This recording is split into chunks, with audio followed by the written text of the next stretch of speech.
അള്ളാഹു നീ ഞങ്ങളെയൊക്കെ ആലിമീങ്ങളാക്കണേ പടച്ചവനെ, അറിവുകൾ ശേഖരിക്കുന്ന അനന്തരമെടുക്കുന്നവരെ കൂട്ടത്തിൽ ഉൾപ്പെടുത്തണേ പടച്ചവനെ. എൻ്റെ പ്രിയപ്പെട്ട സഹോദരങ്ങളെ, ഹബീബായ റസൂലുള്ളാഹി സ്വല്ലല്ലാഹു അലൈഹി വസല്ലം നിങ്ങൾ ഒരിക്കൽ പറയുകയാണ്, മോനെ അബൂ ദർദായെ, അല്ലാഹു റസൂൽ പറയുന്നു, മോനെ അബൂ ദർദായെ, രാവിലെ ഒരു ചാപ്റ്റർ നീ പഠിക്കുന്നത്, ഒരു പാഠം നീ പഠിക്കുന്നത് 1000 റക്അത്ത് സുന്നത്ത് നമസ്കരിക്കുന്നതിനേക്കാൾ പുണ്യമുള്ള കാര്യമാണെന്ന് നബിയുനാ റസൂലുള്ളാഹി. ഒരിക്കൽ ഒരു വിശാലമായ ചരിത്രമാണ്. ഒരു ചെറുപ്പക്കാരനെ വിളിച്ചിട്ട് അല്ലാഹു റസൂൽ പറയുകയാണ്, മോനെ നീ 1 മണിക്കൂറിൽ മരണപ്പെട്ടു പോകും.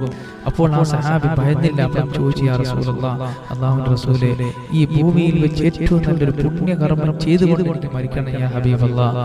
ആ സമയത്ത് അല്ലാഹു റസൂൽ ആ ചെറുപ്പക്കാരനോട് പറഞ്ഞു, മോനെ നീ വിജ്ഞാനത്തിന്റെ സദസ്സിൽ പങ്കെടുക്കുക എന്നുള്ളതാണ്. ഉടൻ തന്നെ ആ ചെറുപ്പക്കാരൻ വുദു എടുത്തുകൊണ്ട് തന്നെ മദീന പള്ളിയിലേക്ക് അകത്ത് ചെന്നപ്പോൾ അവിടെ വിജ്ഞാനത്തിന്റെ ഒരു സദസ്സ് നടക്കുകയാണ്. ആ സഹാബി, വലിയ ആ ചെറുപ്പക്കാരനായ സഹാബി